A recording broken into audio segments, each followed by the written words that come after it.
সরকার যদি জনবান্ধব না হয়, রাষ্ট্র যদি জনবান্ধব না হয়, অর্থনীতি যদি জনবান্ধব না হয়, তাহলে বাজেট জনবান্ধব হয় না। আর বাজেটের কিছু লেখাই অর্থনীতিকে গতিশীল করতে পারে না। এটা একটা হিসাব নিকাশ। বাস্তব অর্থনীতি সচল থাকতে হয়। কিন্তু আমরা দেখছি এই সরকার ক্ষমতায় আসার পর দলীয় কারণে রাজনৈতিক বিদ্বেষে অনেক শিল্প কারখানা বন্ধ করে দেওয়া হয়েছে, শিল্পপতিদেরকে গ্রেপ্তার করে ফেলা হয়েছে, অনেক বড় বড় প্রতিষ্ঠানকে এলসি খুলতে দেওয়া হচ্ছে না, লক্ষ লক্ষ কর্মজীবী কর্মচ্যুত হয়ে গেছে, রাষ্ট্র দলীয়করণ হয়ে গেছে। যোগ্যতার ভিত্তিতে না করে কেবল দলীয় ভিত্তিতে বিভিন্ন নিয়োগ প্রশাসনের সর্বস্তরে এটাই চলছে। অর্থনীতি আজকে মহা বিপন্ন অবস্থায় আছে।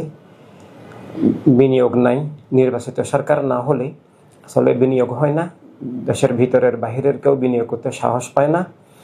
এই অবস্থায় বর্তমান বাজেট সেটা জনবান্ধব নয়, গরিব বান্ধব নয়, অর্থনীতি বান্ধব নয়, সেটা বিনিয়োগ বান্ধব নয়। এই বাজেট দিয়ে আসলে অর্থনীতি পুনরুজ্জীবিত হবে না, গতিশীল হবে না। নির্বাচিত সরকার লাগবে, তাই অবিলম্বে নির্বাচন প্রয়োজন। আর বর্তমান বাজেটে দরিদ্রতা দূর করার, কর্মসংস্থানের, বিনিয়োগ বৃদ্ধির এবং প্রান্তিক জনগোষ্ঠীর অর্থনৈতিক অবস্থা উন্নয়নের, কর্মসংস্থানের তেমন কোনো দিশা নাই। বরং মূল্যস্ফীতি বাড়বে, এটাই বর্তমান বাজেট দিয়ে দেখা যাচ্ছে। তাই এটা অর্থনীতির জন্য ধ্বংসাত্মক।